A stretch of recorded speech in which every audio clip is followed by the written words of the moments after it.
안녕하세요. 사연 읽어주는 남녀입니다. 오늘도 와주셔서 감사드리며 그럼 오늘의 사연 바로 시작하겠습니다. 오래된 빌라의 벽은 얇았습니다. 남편이 지방 근무로 떠난 날이면 저는 4살 딸과 단둘이 남겨졌어요. 그런 밤마다 옆집에서 소리가 들려왔죠. 처음엔 말다툼이었습니다. 남자의 거친 목소리가 벽을 타고 넘어왔어요. 그러다 무언가 깨지는 소리가 났죠. 유리잔인지 접시인지 알 수 없었습니다. 야, 내가 뭐라고 했어, 어? 미안해요. 정말 미안해요. 미안하면 다야? 인연이 정신을 못 차리네. 둔탁한 소리가 이어졌습니다. 살이 부딪히는 소리였어요. 여자의 비명이 벽을 뚫고 들어왔죠. 저는 딸의 귀를 막아주며 안방으로 데려갔습니다. 아이가 떨고 있었어요. 작은 손으로 제 옷을 꽉 움켜쥐었죠. 괜찮아, 지우야. 엄마가 있잖아. 하지만 제 목소리도 떨렸습니다. 경찰에 신고를 했어요. 30분쯤 지나 경찰이 왔죠. 잠시 조용해졌습니다. 그러나 며칠이 지나면 또 같았어요. 술 냄새가 복도에 진동하는 밤이면 어김없이 시작되었죠. 물건 부서지는 소리, 여자의 울음소리, 그리고 침묵. 복도에서 그 여자를 마주친 적이 있습니다. 작고 왜소한 삐쩍고른 초라한 여자였죠. 눈밑이 시퍼렇게 멍들어 있었어요. 저와 눈이 마주치자 고개를 숙였죠. 여자는 황급히 현관문을 열고 들어갔습니다. 문이 닫히는 소리가 유난히 크게 들렸어요. 저는 그저 서 있을 수밖에 없었죠. 딸이 잠을 설치기 시작했습니다. 밤마다 제 품에 파고들었어요. 옆집에서 소리가 날 때마다 아이의 몸이 경직되었죠. 엄마, 아줌마 아파? 응, 아마 조금 아픈가 봐. 거짓말이었습니다. 하지만 4살 아이에게 뭐라고 설명할 수 있었을까요? 저는 그저 아이를 꼭 안아주었어요. 그 빌라에서의 밤은 길었습니다. 그날 밤은 유독 추웠습니다. 문을 두드리는 소리가 복도에 울렸어요. 미친 듯한 손짓이었죠. 제발 문 좀 열어주세요. 살려주세요. 문구멍으로 밖을 보았습니다. 옆집 여자가 서 있었어요. 코에서 피가 흘러내리고 있었죠. 품에는 어린아이를 안고 있었습니다. 옆집 문이 활짝 열려 있었어요. 그 안에서 남자가 무언가를 찾고 있었죠. 몽둥이를 찾는 것 같았어요. 언니, 제발요. 애가 있어요. 우리 애가, 제발요. 엄마, 무서워. 거실 소파에 앉아있는 딸이 보였습니다. 4살 아이의 눈에 공포가 가득했어요. 저는 문구멍과 딸을 번갈아 보았죠. 심장이 터질 듯 뛰었습니다. 손이 떨렸어요. 문고리를 잡았다 놓기를 반복했죠. 저 여자를 들이면 어떻게 될까요? 남자가 우리 집까지 쳐들어올 게 뻔했습니다. 우리 딸이 위험해질 수 있었어요. 언니, 죽어요. 진짜 죽는다고요. 열어주세요. 제발요. 아니면 제 딸만이라도 제발요. 엄마. 옆집 여자가 아는 아이가 울기 시작했습니다. 그 울음소리가 제 가슴을 찔렀어요. 문고리가 차가웠습니다. 잡았다가 놓았어요. 또 잡았다가 놓았죠. 저 아이도 우리 딸과 같은 나이쯤 되어 보였습니다. 하지만 우리 딸은 지금 거실에서 떨고 있었어요. 제가 지켜야 할 아이였죠. 언니, 제발요, 제발요. 문을 열면 저 여자는 살 겁니다. 하지만 그 남자가 들이닥치면요. 우리 딸은 어떻게 되는 거죠? 손바닥에 땀이 배었습니다. 숨을 제대로 쉴 수가 없었어요. 머릿속이 하얗게 비었죠. 남자의 고함 소리가 점점 가까워졌습니다. 시간이 없었어요. 지금 결정해야 했죠. 저는 딸을 돌아봤습니다. 그리고 문 밖에 아이 울음소리를 들었어요. 두 아이 사이에서 저는 찢어지고 있었죠. 이를 악물었습니다. 문을 열었어요. 여자와 아이를 안으로 끌어당겼습니다. 재빨리 다시 문을 잠갔죠.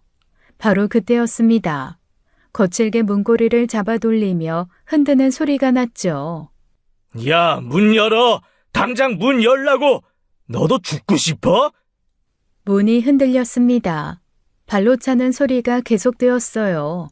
욕설이 쏟아졌죠. 이것들이 짜고 치는 고스톱이야? 어? 문 열어! 미안해요, 언니. 정말 미안해요. 떨리는 손으로 전화기를 들었습니다. 경찰에 신고했어요. 하지만 목소리가 제대로 나오지 않았죠. 여기 땡땡 빌라인데요. 지금 남자가 저희 집 문을 부수려고. 30분이 지났습니다. 문 두드리는 소리는 멈췄어요. 경찰이 도착했을 때는 이미 늦었죠. 복도에는 깨진 화분이 나뒹굴었습니다. 우리 집 문에는 발자국이 선명했어요. 남자는 사라지고 없었죠. 옆집 여자는 바닥에 주저앉아 있었습니다. 아이를 꽉 안은 채였어요. 온몸이 떨고 있었죠. 언니, 정말 죄송해요. 다른 곳이 없어서. 일단 진정해요. 애도 무서워하잖아요. 거실에서 딸이 울기 시작했습니다. 저는 딸에게 갔어요. 아이를 안아주었죠. 그날 밤 4개의 심장이 두려움에 떨었습니다. 다음 날 아침이었습니다. 옆집 여자가 아직 우리 집에 있었어요. 밤새 한숨도 못 잤던 것 같았죠. 왜 맞고 사는 거예요? 이혼하면 되잖아요. 여자가 고개를 떨궜습니다. 말없이 앉아 있었어요. 그러다 입을 열었죠. 저 고아예요. 고아원에서 자랐어요. 친정도 없고 기댈 곳도 없어요. 일도 제대로 할 줄 아는 게 없고요. 그래도 맞으면서까지 살 필요는 없잖아요. 아이 양육권 빼앗길까 봐 무서워요. 양육권은 경제 능력이 있는 사람한테 간다면서요. 이혼하면 저 인간한테 애 뺏겨요. 저런 인간 밑에서 클 바엔 차라리 제가 맞는 게. 눈물이 뚝뚝 떨어졌습니다. 무릎 위로 떨어지는 눈물을 닦지도 않았어요. 그저 고개를 숙인 채 울기만 했죠. 가슴이 답답했습니다. 뭐라 위로해야 할지 몰랐어요. 저도 엄마였으니까요. 앞으로 남편이 술 마신 것 같으면 우리 집으로 와요. 언니, 정말요? 그래요. 애도 있는데 맞으면서 살 순 없잖아요. 여자가 고개를 들었습니다. 처음으로 제 눈을 똑바로 봤어요. 빨갛게 충혈된 눈이었죠. 그리고 혹시 이혼하고 싶으면 제가 증언해 줄게요. 폭력 장면 다 봤으니까. 그러면 양육권도 받을 수 있을 거예요. 언니. 그 뒤로 자연스럽게 가까워졌습니다. 남편들이 집을 비운 낮 시간이었어요. 함께 반찬을 만들었죠. 언니, 이거 간 봐주세요. 싱거운가? 딱 좋아요. 요리 잘하네요. 고아원에서 주방일 도왔거든요. 그때 배운 거예요. 점심도 함께 먹었습니다. 아이들도 금방 친해졌어요. 비슷한 나이였거든요. 언니, 같이 놀자. 응, 인형놀이 할래?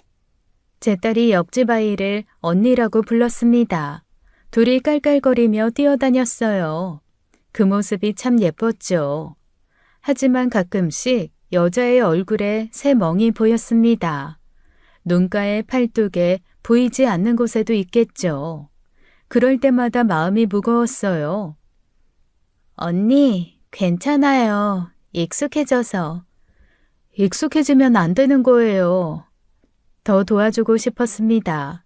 하지만 어떻게 해야 할지 몰랐어요. 그저 곁에 있어주는 것밖에는요. 평화로운 오후였습니다. 아이들 웃음소리가 집안에 가득했어요. 하지만 저녁이 되면 여자는 돌아가야 했죠. 내일 또 올게요, 언니. 그래요, 조심해요. 문을 닫고 돌아서는 여자의 등이 구부러져 있었습니다. 저는 그 뒷모습을 오래 바라봤어요. 어둠 속으로 사라질 때까지요. 남편의 월급이 줄었습니다. 지방 근무 수당이 없어진 거였어요. 저도 일을 해야 했죠. 마침 작은아버지 공장에 자리가 났습니다. 포장일이었어요. 손이 많이 가는 일이었죠. 같이 일할래요? 공장에 자리가 하나 더 있어요. 저요? 저도 일할 수 있어요? 작은아버지께 부탁해 볼게요. 같이 다니면 좋잖아요. 여자의 눈이 반짝였습니다. 그러다 금세 어두워졌어요. 고민이 있는 얼굴이었죠. 애들 맡길 곳이 없어요. 어린이집은 비싸고. 저는 어머니께 전화를 걸었습니다. 제가 일하는 동안 제 딸을 친정 어머니가 봐주시기로 했었거든요. 사정을 설명했어요. 어머니는 한참 듣고 계셨죠. 그 집에도 데려와. 불쌍한 것들. 감사해요, 어머니. 둘이나 하나나 똑같지 뭐. 밥 한 숟가락 더 얹으면 되는데. 여자가 제 손을 잡았습니다. 떨리는 손이었어요. 눈에 눈물이 고였죠. 언니, 정말 고마워요. 저 일 정말 열심히 할게요. 같이 열심히 해요. 우리 애들 먹여 살려야죠. 다음 날부터 출근이 시작되었습니다. 아침 일찍 아이들을 데리고 친정에 갔어요. 어머니가 문 앞에서 기다리고 계셨죠. 얘들아, 할머니랑 놀자. 엄마들은 일하러 가야 돼. 할머니, 오늘 뭐 해줄 거야? 할머니. 옆집 아이가 머뭇거렸습니다. 어머니가 아이 머리를 쓰다듬었어요. 따뜻한 손길이었죠. 공장 일은 힘들었습니다. 하루 종일 서서 일했어요. 손가락이 퉁퉁 부었죠. 점심시간이었습니다. 도시락을 펼쳤어요. 서로 반찬을 나눠 먹었죠. 언니, 이거 제가 만든 계란말이에요. 먹어봐요. 맛있네요. 이건 제가 만든 멸치볶음이에요. 와, 언니 요리 잘하시네요. 여자가 웃었습니다. 처음으로 환하게 웃는 모습을 봤어요. 눈가 주름이 예뻤죠. 월급날이 되었습니다. 여자가 봉투를 받아들었어요. 손이 떨렸죠. 제 돈, 제가 번 돈이에요. 처음이에요, 언니. 이제 돈도 있으니까 용기 내요. 알았죠? 네, 언니. 조금만 더 모으면 애랑 둘이 살 수 있을 것 같아요.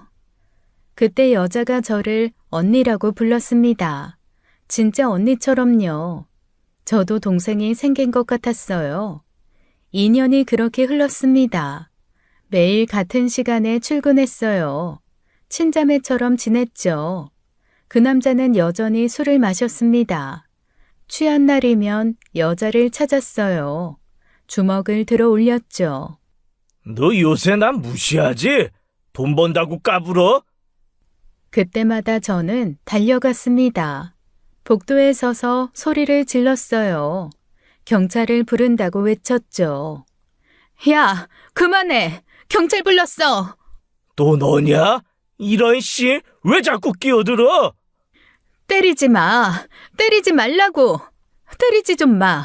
경찰 불렀어, 이 새끼야! 남자가 욕을 하며 물러섰습니다. 하지만 며칠 뒤면 또 같았어요. 끝이 없는 싸움이었죠.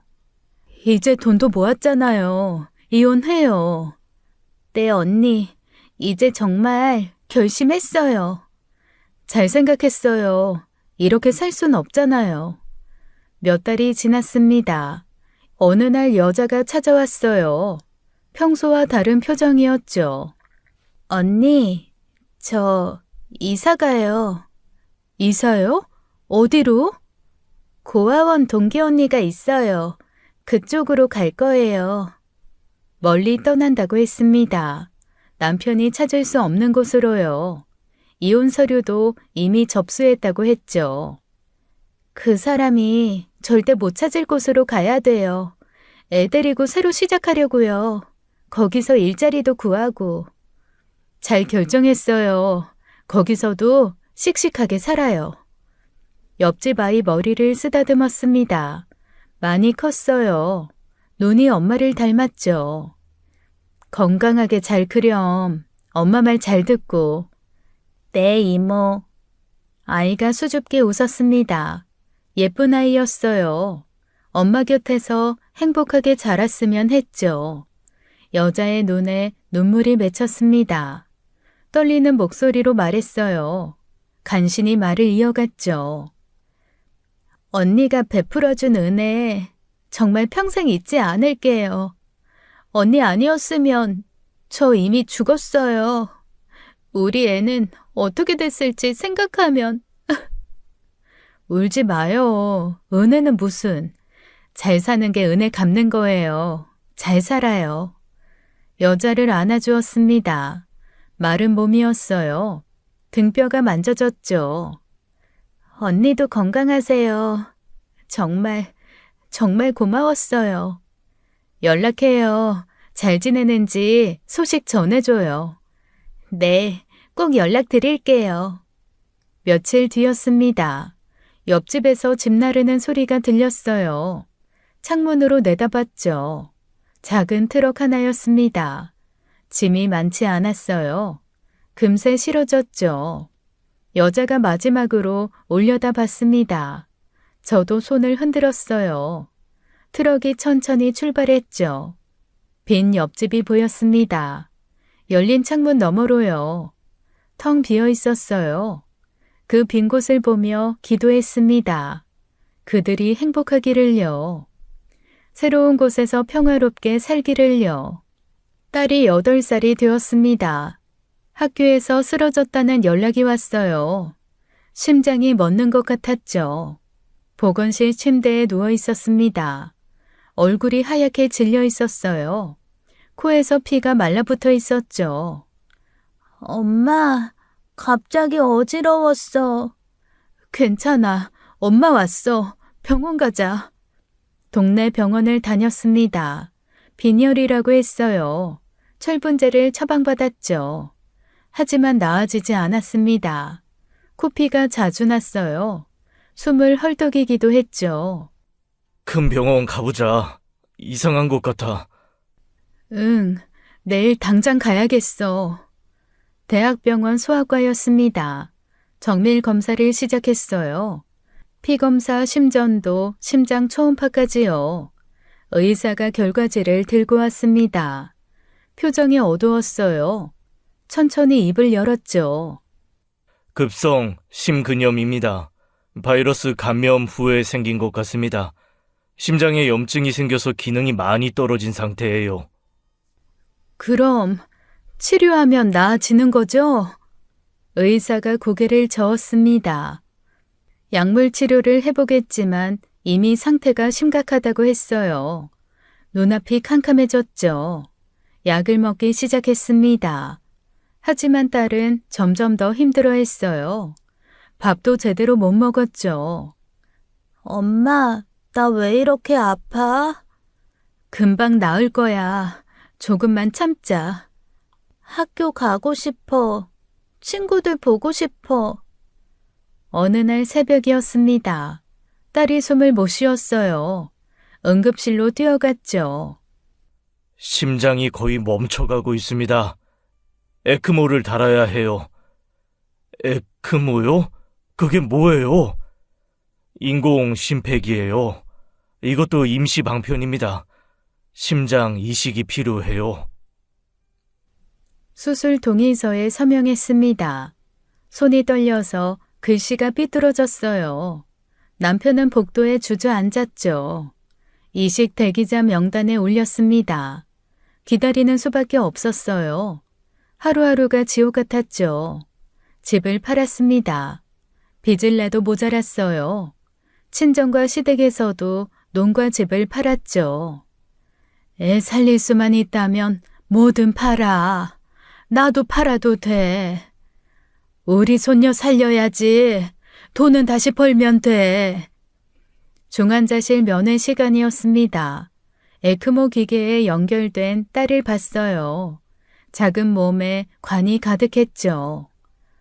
엄마, 나 하나도 안 아파. 울지 마. 알아. 우리 딸 용감하네. 거짓말이었습니다. 아이는 너무 아팠을 거예요. 제가 대신 아플 수 있다면 그렇게 하고 싶었죠. 남편은 말이 없어졌습니다.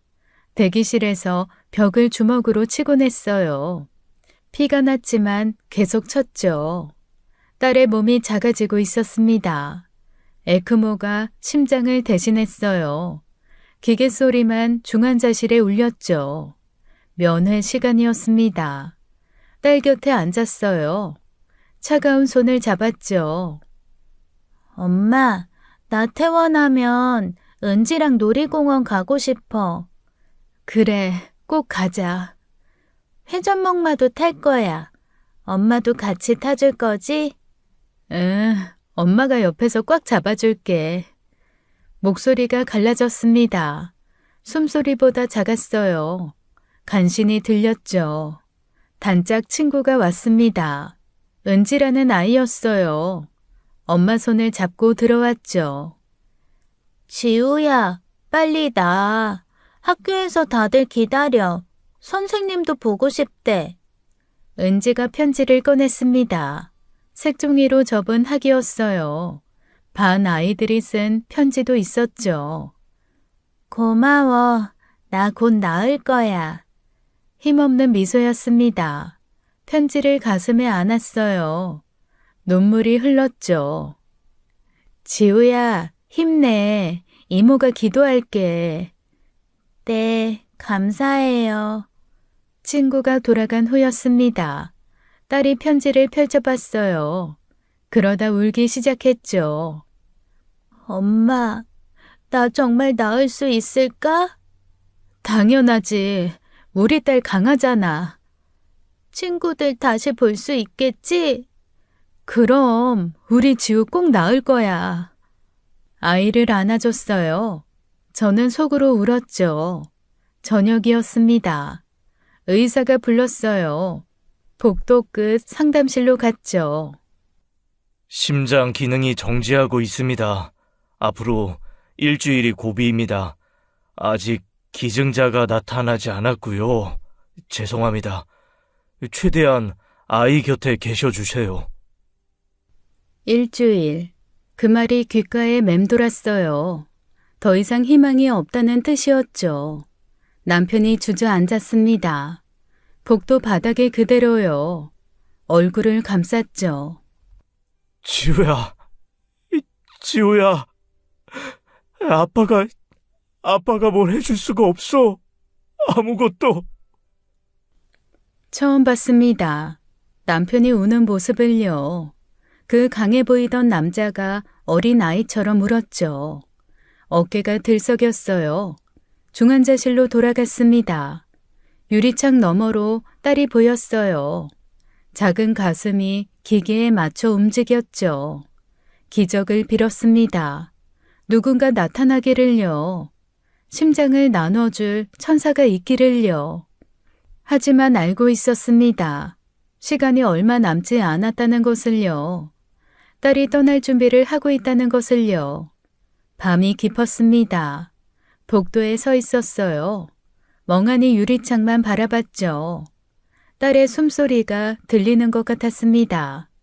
엄마 하고 부르는 것 같았어요. 환청이었죠. 뭐라도 해야 했어요. 제 영혼을 팔아서라도 딸을 살리고 싶었어요.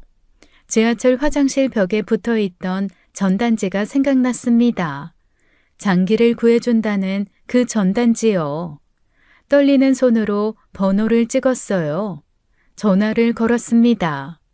남자 목소리가 들렸어요. 낮고 거친 목소리였죠. 뭐 필요하신가요? 아이 심장이 필요해요. 돈은 준비됐습니까? 현금으로 5억이요. 5억. 숫자가 머릿속을 맴돌았어요. 하지만 망설이지 않았죠. 남은 돈을 모두 찾았습니다. 친정어머니께 전화했어요. 비상금이 있는지 물었죠. 얼마나 더 필요하니?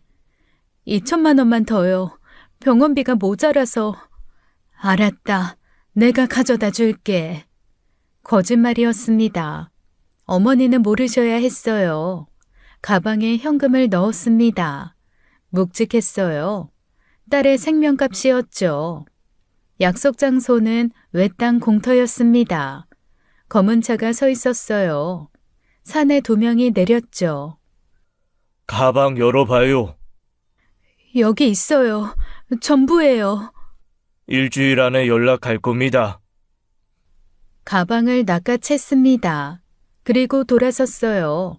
저는 급했어요. 따지고 있을 수도 없었습니다. 다른 방법도 없었고요. 정말 구할 수 있는 거 맞죠? 진짜로. 연락 기다리세요. 꼭 구해드립니다. 제발요. 우리 딸 좀. 일주일도 못 버텨요. 사내가 멈췄습니다. 돌아봤어요. 일주일 안에 꼭 연락드릴게요. 꼭 전화 받으세요. 차가 떠났습니다. 먼지만 날렸어요.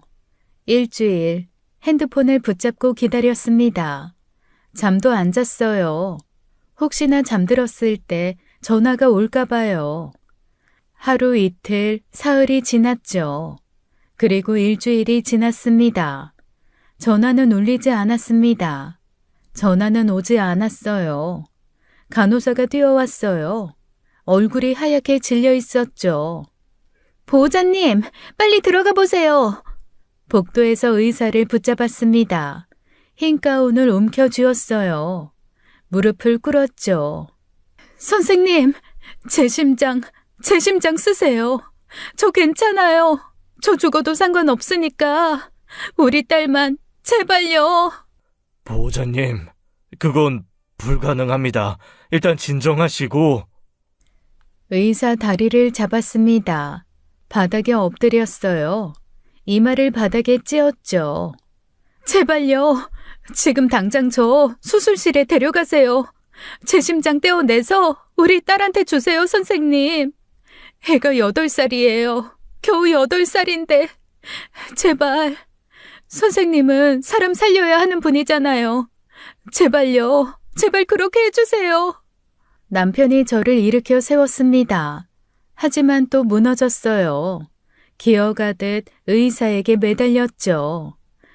제발요. 제발요, 선생님. 의사가 눈을 감았습니다. 간호사들이 저를 부축했어요.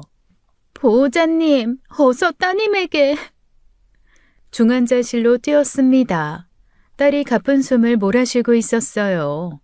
눈을 간신히 뜨고 있었죠. 딸의 손을 잡았습니다. 차가웠어요. 남편이 반대편 손을 잡았죠. 엄마. 지우야, 엄마 여기 있어. 여기 있어. 아빠도 있어? 아빠도 있어, 우리 딸. 딸이 고개를 살짝 돌렸습니다. 저를 봤어요. 희미한 미소를 지었죠. 엄마, 사랑해. 엄마도 사랑해. 많이 사랑해. 아빠도 사랑해. 눈이 천천히 감겼습니다. 숨소리가 작아졌어요. 점점 더 작아졌죠. 모니터 선이 평평해졌습니다. 길게 울렸어요. 삐 하는 소리가요. 지우야, 안 돼. 안 돼, 가지 마. 제발 가지 마. 엄마 두고 가지 마. 미안해, 지우야. 엄마가 미안해. 못 구해줘서. 딸은 그렇게 갔습니다. 8살의 봄에요. 짧은 생을 마감했죠. 몸을 끌어안았습니다. 아직 따뜻했어요. 놓을 수가 없었죠. 남편이 딸의 이마에 입을 맞췄습니다. 떨리는 손으로 눈을 감겨줬어요. 그리고 무너졌죠. 복도까지 울음소리가 퍼졌습니다. 의료진들이 고개를 숙였어요. 아무도 말하지 않았죠. 장례식장은 작았습니다. 작은 관이 놓여 있었어요. 딸이 좋아하던 인형을 넣어줬죠. 화장을 했습니다. 제가 되었어요. 작은 유골함에 담겼죠. 그게 끝이었습니다. 집으로 돌아왔어요. 딸이 없는 집이었죠. 남편이 술을 마시기 시작했습니다. 아침부터였어요. 소주병을 입에 대고 들이켰죠. 출근하지 않았습니다. 전화가 와도 받지 않았어요. 그저 바닥에 앉아 있었죠. 딸 사진을 무릎에 올려놨습니다. 웃는 얼굴이었어요. 작년 생일 때 찍은 사진이었죠. 지우야, 아빠야. 미안해. 아빠가 미안해. 혼잣말이었습니다. 사진을 쓰다듬었어요. 눈물이 사진 위로 떨어졌죠. 저도 제정신이 아니었습니다. 아침에 눈을 뜨면 딸을 찾았어요. 빈 방을 보고서야 기억났죠. 부엌에서 밥을 하다가 멈췄습니다. 딸 숟가락을 놓으려 했거든요. 그제야 또 기억났어요. 빈 소주병이 들어갔습니다. 거실 바닥에 굴러다녔어요. 치울 힘도 없었죠. 남편 회사에서 전화가 왔습니다. 무단 결근이 계속된다고요. 하지만 남편은 듣지도 않았어요. 그저 딸 사진만 봤어요. 술병을 또 집어들었죠. 밤이었습니다. 딸 목소리가 들렸어요. 엄마 하고 부르는 것 같았죠. 벌떡 일어났습니다. 딸 방으로 뛰어갔어요. 텅 비어 있었죠. 환청이었습니다. 매일 밤 들렸어요. 잠을 잘 수가 없었죠. 집안이 썩어갔습니다. 곰팡이가 피었어요. 악취가 났죠. 공과금 고지서가 쌓였습니다. 전기가 끊겼어요. 하지만 신경 쓸 수 없었죠. 해고 통지서가 왔습니다. 남편이 잘렸어요. 그래도 남편은 움직이지 않았죠. 딸의 신발이 현관에 있었습니다. 분홍색 운동화였어요. 치울 수가 없었죠. 딸의 가방도 그대로였습니다. 책상 위 크레파스도요. 인형들도 그 자리에 있었어요. 우리 이렇게 살면 안 돼. 그럼 어떻게 살아? 그래도 살아야지. 왜? 뭐하러? 대답할 수 없었습니다. 저도 왜 사는지 몰랐거든요. 그저 죽지 못해 사는 거였어요. 1년이 흘렀습니다. 우린 죽은 사람들처럼 살았어요. 그러다 남편이 집을 나갔죠. 밤새 기다렸습니다. 현관문만 바라봤어요. 열리지 않았죠. 다음 날 아침이었습니다. 남편은 오지 않았어요. 전화도 안 받았죠. 경찰서에 갔습니다. 실종 신고를 했어요. 담당 경찰이 물었죠. 남편분이 평소에 우울증이 있었나요? 딸을 잃고 나서 많이 힘들어했어요. 혹시 유서 같은 건 없었습니까? 없었습니다. 아무 말도 없이 갔어요. 그냥 사라진 거였죠. 이틀 후였습니다. 경찰에서 전화가 왔어요. 남편을 찾았다고 했죠. 외곽 야산에서 발견됐습니다. 병원 영안실로 오셔야 합니다. 네, 알겠습니다. 사모님, 유감입니다. 전화를 끊었습니다. 이미 알고 있었어요. 남편이 선택한 길을요. 남편은 딸 없이 살 수 없는 사람이었으니까요.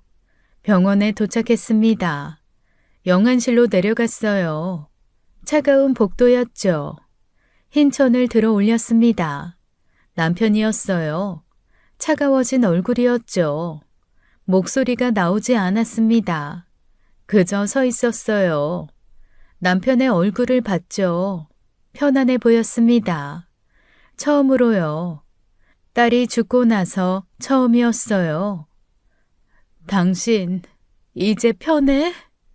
병원 영안실로 옮겼습니다. 시신을 확인했어요. 서류에 도장을 찍었죠. 장례를 치렀습니다. 조문객도 별로 없었어요. 텅 빈 장례식장이었죠. 이제 혼자였습니다.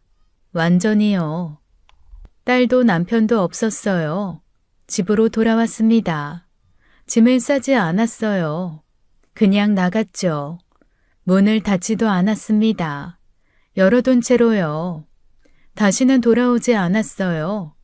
거리로 나갔습니다. 갈 곳이 없었어요. 발걸음이 닿는 대로 걸었죠. 밤이 되었습니다. 공원 벤치에 누웠어요. 별이 보였죠. 딸이 좋아하던 별이었습니다. 반짝반짝 작은 별이요. 노래를 불러줬던 기억이 났어요. 눈물이 흘렀습니다. 소리 없이요. 그냥 흘러내렸죠. 다음 날도 걸었습니다. 또 다음 날도요. 언제부턴가 노숙자가 되어 있었어요. 옷이 더러워졌습니다. 머리가 헝클어졌어요. 거울을 본 지 오래됐죠. 지하철역에서 잤습니다. 구석진 곳이었어요. 사람들이 피해갔죠. 쓰레기통을 뒤졌습니다. 먹을 것을 찾았어요. 개도 안 먹을 것들이었죠. 죽고 싶었습니다. 하지만 용기가 없었어요. 비겁했죠. 남편처럼 할 수 없었습니다. 딸에게 갈 수 없었어요. 그저 살아있을 뿐이었죠. 몇 번 시도했습니다.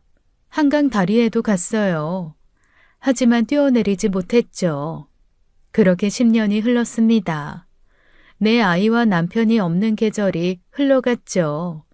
저는 살았습니다. 죽지 못한 채로요. 유령처럼 떠돌았어요. 서울역 근처에서 지냈어요. 다른 노숙자들과 함께요. 얼굴이 검게 탔습니다. 햇볕에 그을려서요. 머리는 회색빛으로 바랬죠. 씻은 지도 오래였어요. 사람 형체만 남아있었죠. 하루하루 연명했습니다. 쓰레기통을 뒤지고요. 구걸도 했어요. 어느 날 밤이었습니다.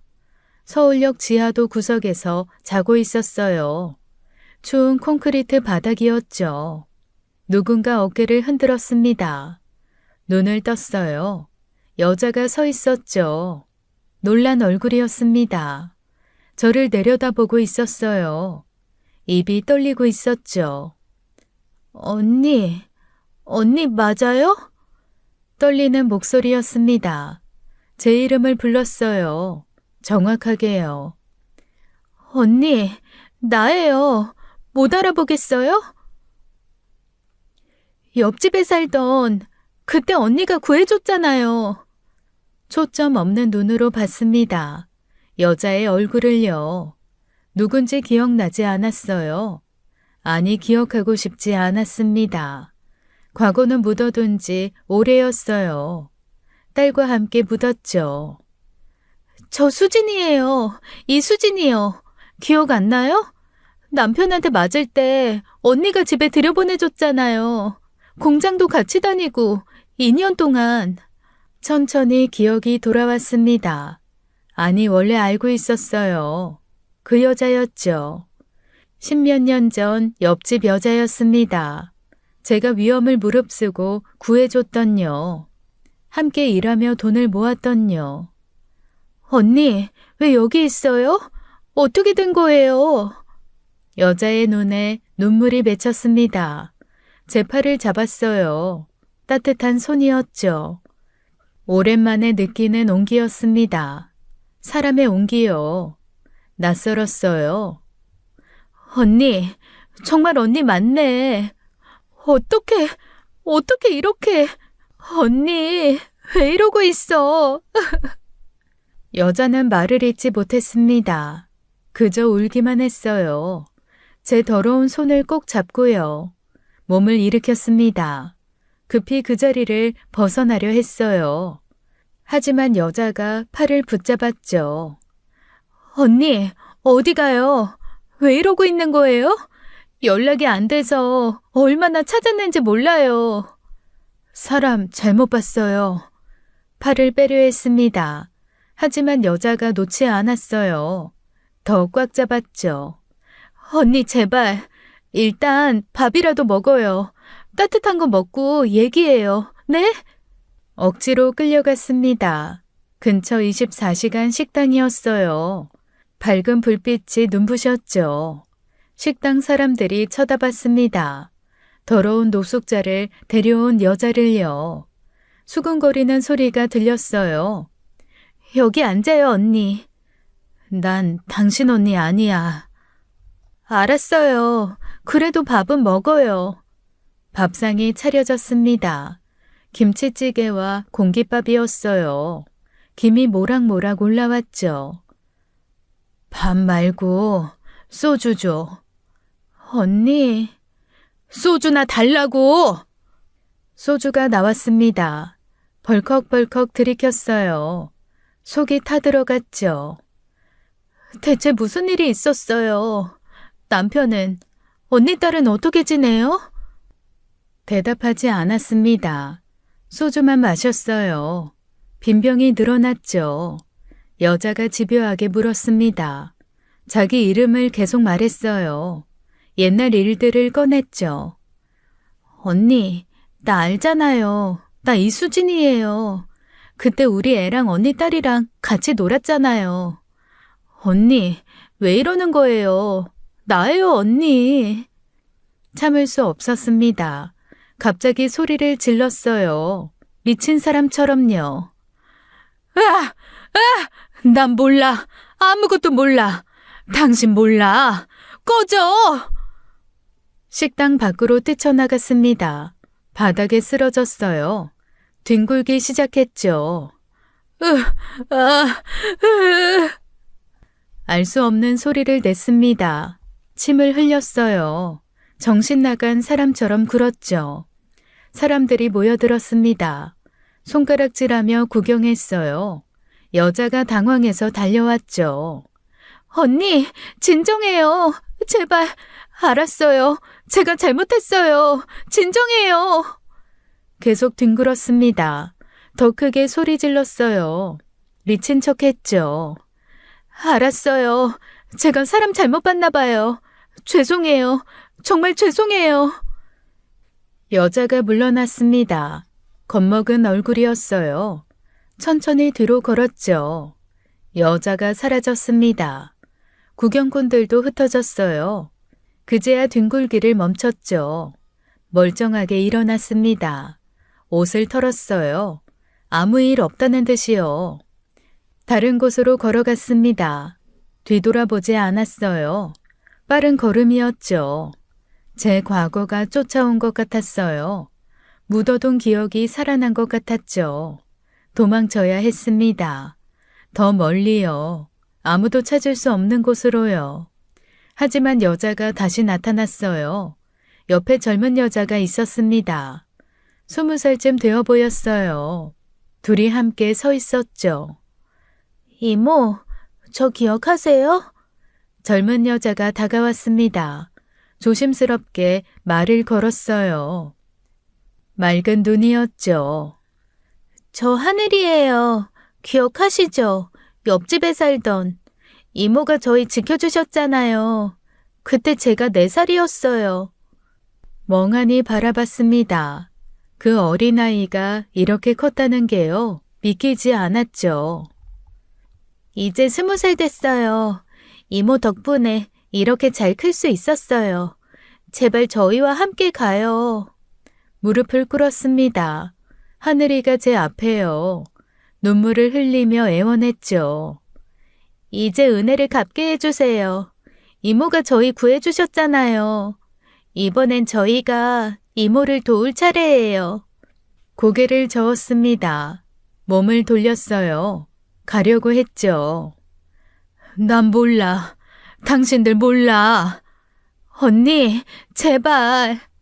이모, 가지 마세요. 두 사람이 울기 시작했습니다. 엄마와 딸이 함께요.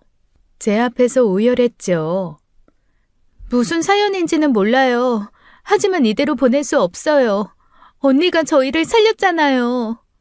맞아요. 이모 아니었으면 저희 엄마는 죽었을 거고, 저도 제발 함께 가요. 제발요. 손을 잡았습니다. 수진이 제 손을요. 하늘이도 다른 손을 잡았어요. 놓지 않았습니다. 꽉 붙잡고 있었어요. 따뜻한 손이었죠. 눈물이 났습니다. 참을 수 없었어요. 10년 만에 우는 거였죠. 주저앉았습니다. 그 자리에 쓰러졌어요. 소리내어 울었죠. 얼어붙었던 감정이 터졌습니다. 한꺼번에 쏟아졌어요. 멈출 수가 없었죠. 언니, 이모. 두 사람이 저를 안았습니다. 따뜻했어요. 사람의 온기가 느껴졌죠. 이제 저희랑 가요. 저희 집으로 가요, 언니. 네, 이모, 같이 살아요. 손을 잡고 일어났습니다. 수진이 부축했어요. 하늘이도 다른 쪽을 잡아줬죠. 따라갔습니다. 그들이 사는 곳으로요. 발걸음이 무거웠어요. 작은 아파트였습니다. 깨끗하고 따뜻했어요. 집 냄새가 났죠. 들어와요, 언니. 이모, 여기가 저희 집이에요. 문턱을 넘었습니다. 10년 만에요. 누군가의 집에 들어간 거였죠. 언니, 일단 씻어요. 욕실 여기예요. 고개를 저었습니다. 하지만 수진이 끌었어요. 안 괜찮아요. 따뜻한 물로 씻어야 돼요. 욕실로 이끌려갔습니다. 수진이가 물을 틀었어요. 따뜻한 물이 나왔죠. 옷을 벗었습니다. 거울에 비친 몸이 보였어요. 뼈만 남은 몸이었죠. 씻었습니다. 10년 만에 제대로 씻는 거였어요. 언니, 옷 문 앞에 둘게요. 이모, 수건도 새 거예요. 깨끗한 옷이 놓여 있었습니다. 수진의 옷이었어요. 부드러운 면 티셔츠였죠. 입었습니다. 따뜻했어요. 사람 옷을 입은 기분이었죠. 거실로 나왔습니다. 수진이가 기다리고 있었어요. 하늘이도 옆에 앉아 있었죠. 언니, 미용실 가요.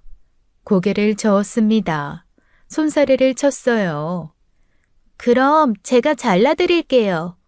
하늘이가 가위를 가져왔습니다. 미소를 지었어요. 밝은 얼굴이었죠. 제 꿈이 미용사예요. 연습 많이 했어요. 이모, 가만히 계세요. 예쁘게 해드릴게요. 헝클어진 머리를 빗었습니다. 조심스럽게요. 엉킨 부분을 풀어줬죠. 싹둑 가위 소리가 났어요. 머리카락이 떨어졌죠. 이모 원래 예쁘셨구나. 이제 훨씬 나아요. 거의 다 했어요. 우리 하늘이 솜씨 좋지? 끝났습니다. 거울을 보여줬어요. 사람 얼굴이 보였죠.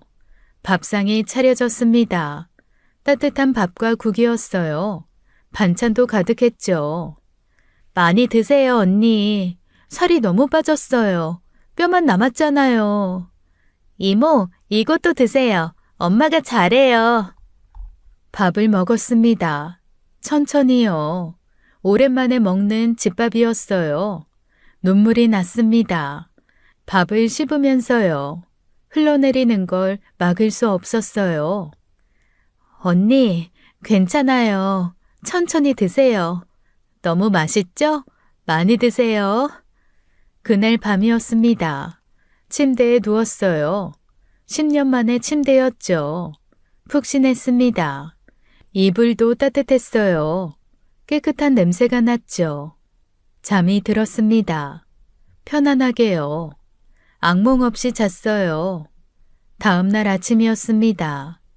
수진이가 아침을 차렸어요. 김이 모락모락 올라왔죠. 잘 잤어요, 언니? 고개만 끄덕였습니다. 말은 나오지 않았어요. 오늘도 푹 쉬어요. 아무것도 하지 말고. 하늘이가 학교에서 돌아왔습니다. 가방을 내려놓았어요. 제 곁에 앉았죠. 이모, 오늘 학교에서 있었던 일 알려드릴게요. 친구가 너무 웃긴 짓을 했어요. 들어보세요. 진짜 재밌어요. 이야기를 들었습니다. 고개를 끄덕였어요. 하늘이 목소리가 맑았죠. 수진이와 하늘이가 웃었습니다.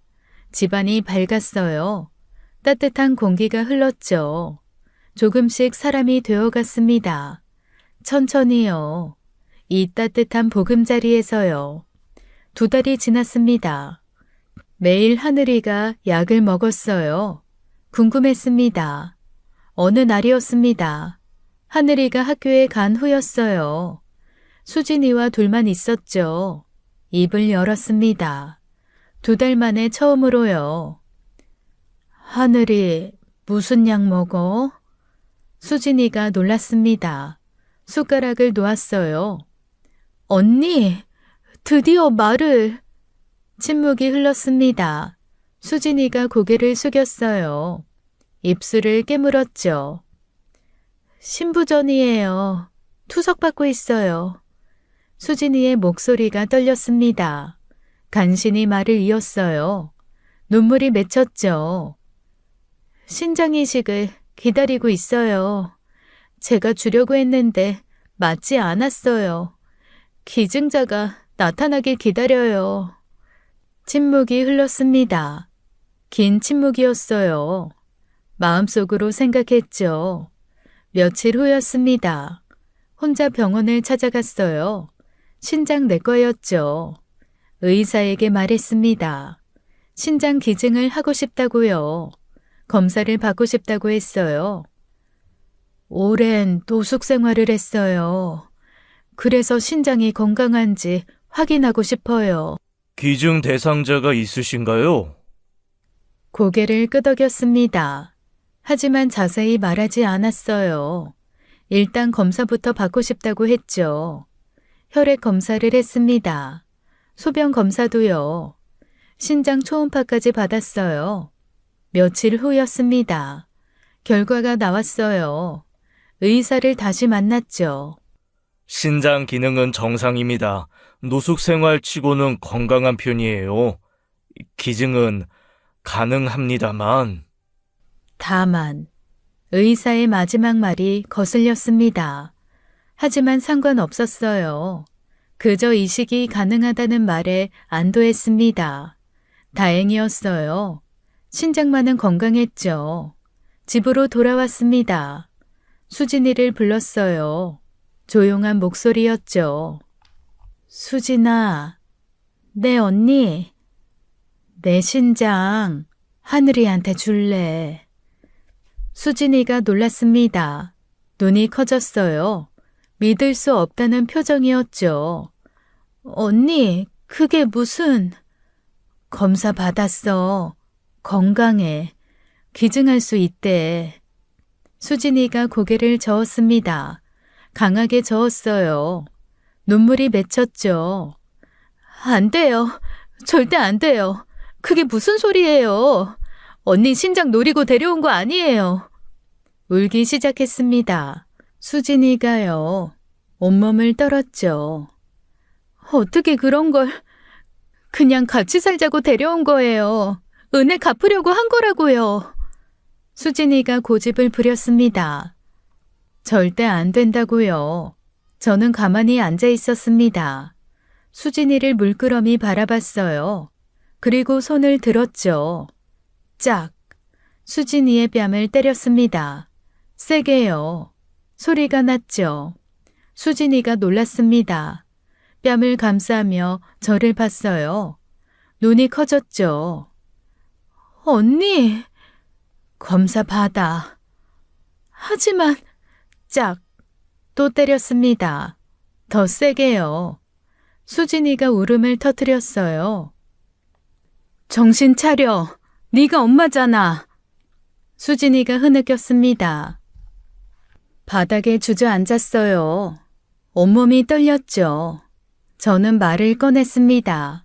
10년 만에 처음으로요. 묻어둔 이야기를요. 지우, 내 딸 죽었어. 그게 무슨, 언니? 8살에 심장병으로. 수진이가 고개를 들었습니다. 놀란 얼굴이었어요. 믿을 수 없다는 표정이었죠. 심장 이식을 못 받아서 죽었어. 기증자가 안 나타났거든. 목소리가 떨렸습니다. 하지만 계속했어요. 끝까지 말해야 했죠. 남편도 죽었어.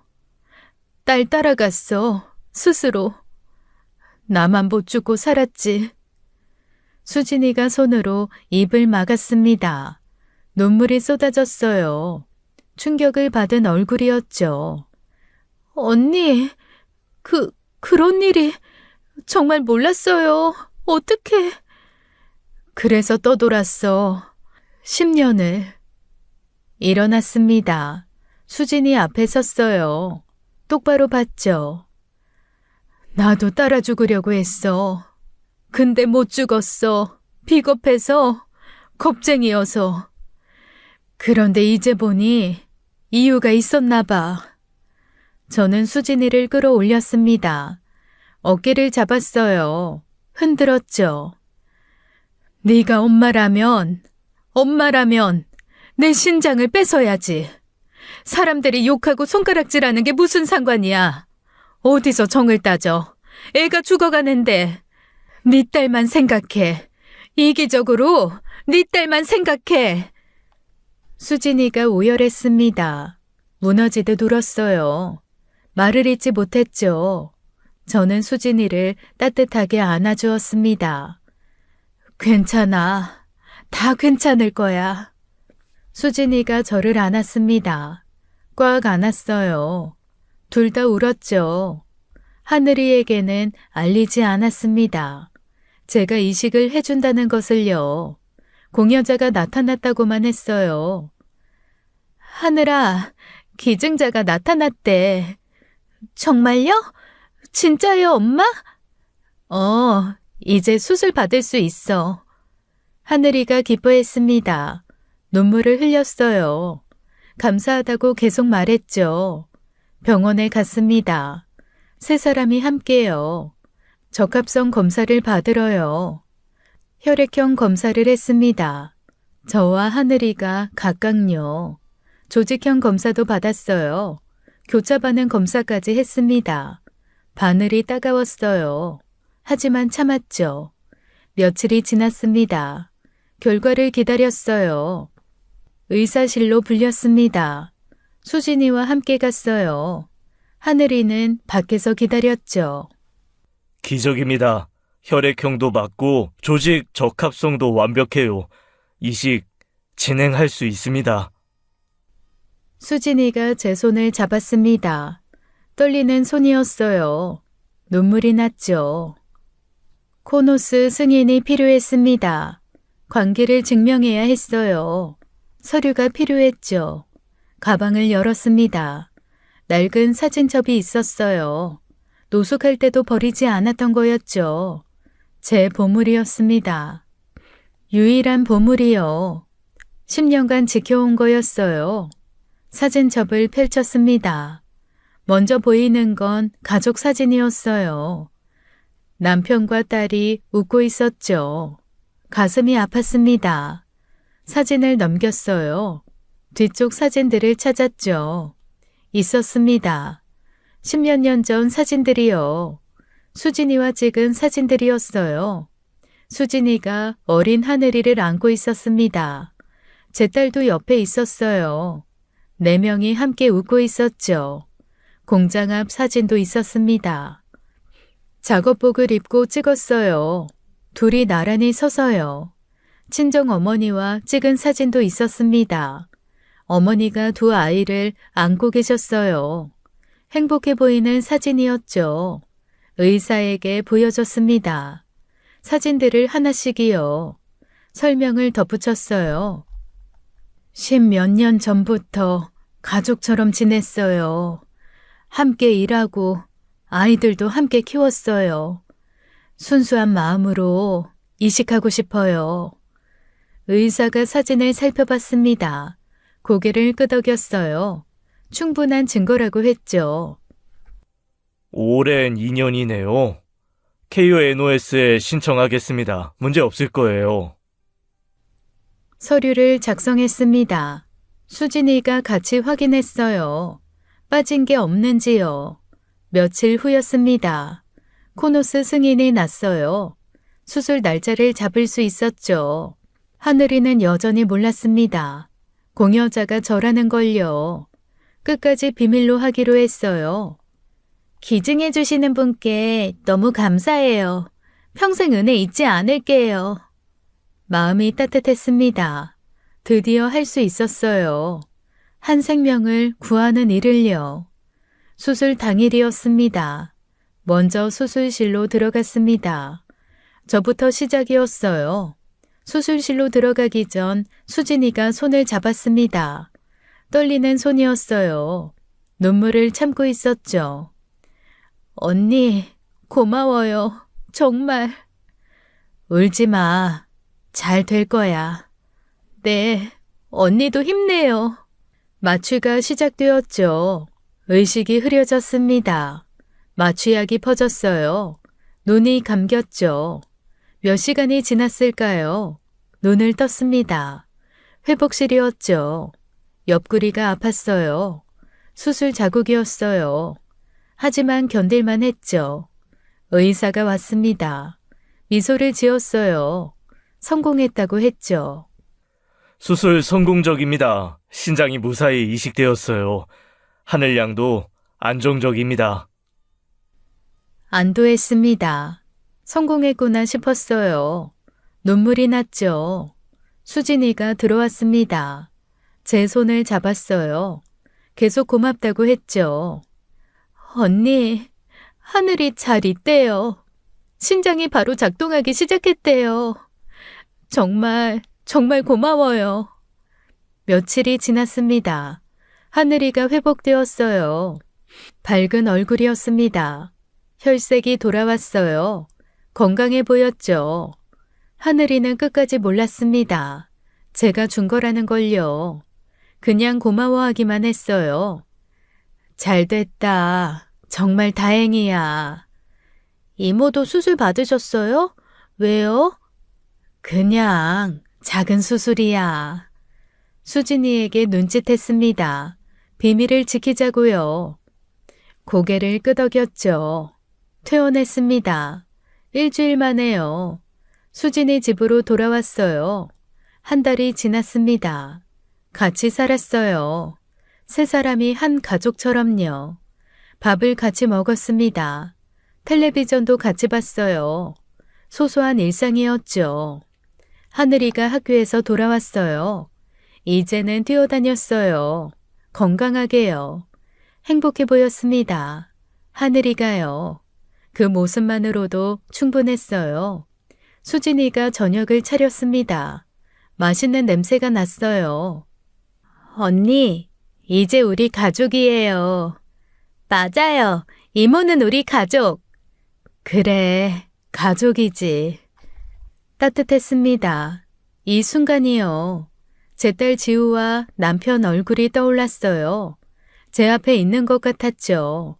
저는 그들을 안으려 했습니다. 이제 제 시간이 다 했어요. 여보, 지우야, 엄마 잘했지? 저는 쓰러졌습니다. 멀리서 수진이와 하늘이가 비명을 지르며 달려오는 모습이 보였어요. 눈앞이 뿌옇게 변했습니다. 신장이식 수술 전이었습니다. 혼자 병원을 찾아갔을 때요. 신장 기증을 위한 신장 검사를 받았죠. 의사가 검사 결과를 봤습니다. 표정이 어두웠어요. 심각한 얼굴이었죠. 신장은 건강합니다만 심장에 문제가 발견되었습니다. 심장이요? 정밀 검사를 더 했습니다. 심장 초음파, CT까지요. 결과를 기다렸어요. 의사가 차트를 놓았습니다. 한숨을 쉬었어요. 천천히 설명했죠. 선천성 심장 기형이 있으십니다. 오랜 세월 방치되었고 노숙 생활하시는 동안 급격히 악화되었어요. 가만히 들었습니다. 놀라지 않았어요. 어차피 죽고 싶었던 몸이었죠. 오히려 감사했습니다. 즉시 치료를 시작해야 합니다. 이대로 두면 몇 개월 버티기 어려워요. 고개를 끄덕였습니다. 의사가 말을 이었어요. 더 심각한 표정으로요. 환자분, 이거 심각한 겁니다. 심장 이식이 필요합니다. 하지만 나이와 상태를 고려하면 이식 대기 순위가 낮을 겁니다. 웃었습니다. 쓸쓸하게요. 딸 생각이 났죠. 제 딸도 심장 이식을 못 받았어요. 8살에 죽었죠. 검사 결과지를 받았습니다. 접어서 가방에 넣었어요. 그리고 물었죠. 신장 기증은 가능한가요? 신장은 건강하니 가능합니다만 그럼 됐습니다. 의사가 걱정했습니다.